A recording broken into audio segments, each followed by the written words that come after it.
Hi అండి. ఈరోజు మన ఛానల్లో వ్లాగ్ వచ్చి అలసందల కర్రీ చేశానండి. చాలా టేస్ట్గా ఉంటుందండి. బొబ్బర్లు అని కూడా అంటారు, చూశారు కదండి.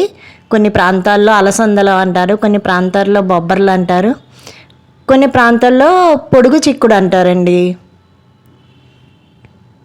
ముందుగా నేను ఆయిల్ వేసానండి.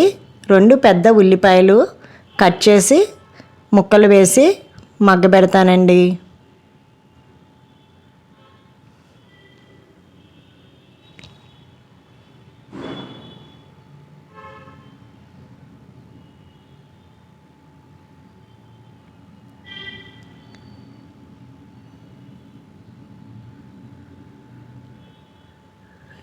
కరివేపాకు, పచ్చిమిరకాయలు కూడా యాడ్ చేశానండి.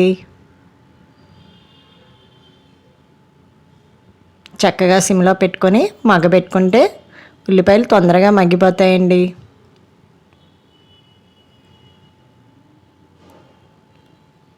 ముందుగా అలసందల్ని ముక్కల కింద కట్ చేసి పెట్టుకున్నానండి.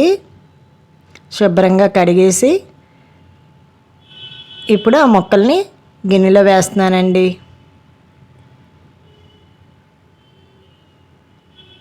కొంచెం పసుపు యాడ్ చేశాను.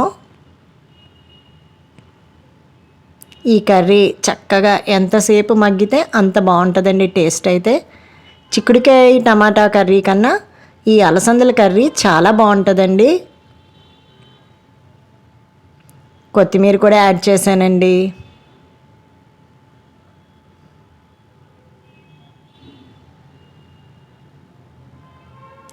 ఇప్పుడు ఒక 2 మినిట్స్ మూత పెట్టుకొని మగ్గబెట్టేసుకుందామండి.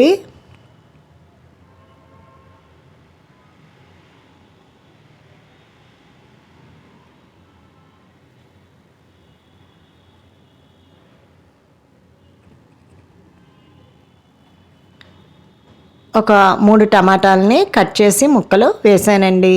ఇవి కూడా బాగా మగ్గిపోవాలి.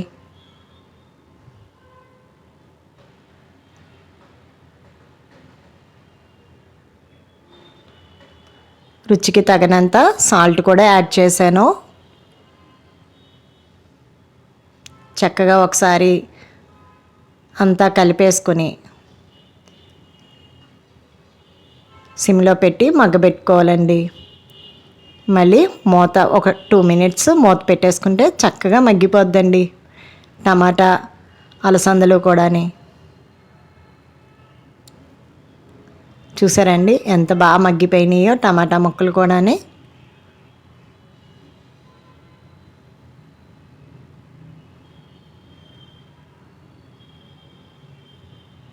కుక్కర్లో వండుకుంటే ఇంకా కొంచెం తొందరగా 1 విజిల్కే అయిపోద్దండి కర్రీ. 1.5 టీ స్పూను కారం వేసానండి. కారం వేసాక మళ్ళీ ఒకసారి కలిపేసుకుందాం.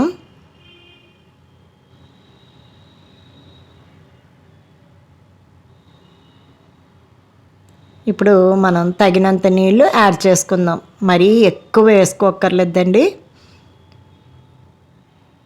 మీడియంగా ఒక పెద్ద గ్లాస్లో 1/2 గ్లాస్ వేసుకుంటే సరిపోతుందండి వాటరు. ఎందుకంటే ఎక్కువసేపు మగ్గబెట్టాం కదండి, దానివల్ల తొందరగా కుక్ అయిపోద్ది అన్నమాట కర్రీ. అంతేనండి. వాటర్ పోసాక సింపుల్ చక్కగా మూత పెట్టుకొని ఒక 3 మినిట్స్ అట్లా వదిలేసుకుంటే తొందరగా అయిపోద్దండి కర్రీ.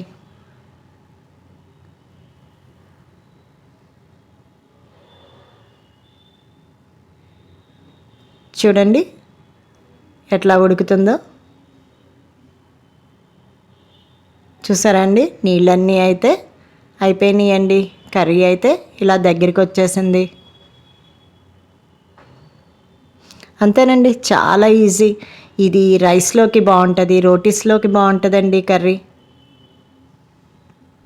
నా వీడియో కనుక మీకు నచ్చితే లైక్ చేయండి, షేర్ చేయండి, సబ్స్క్రైబ్ చేయండి. థ్యాంక్స్ అండి.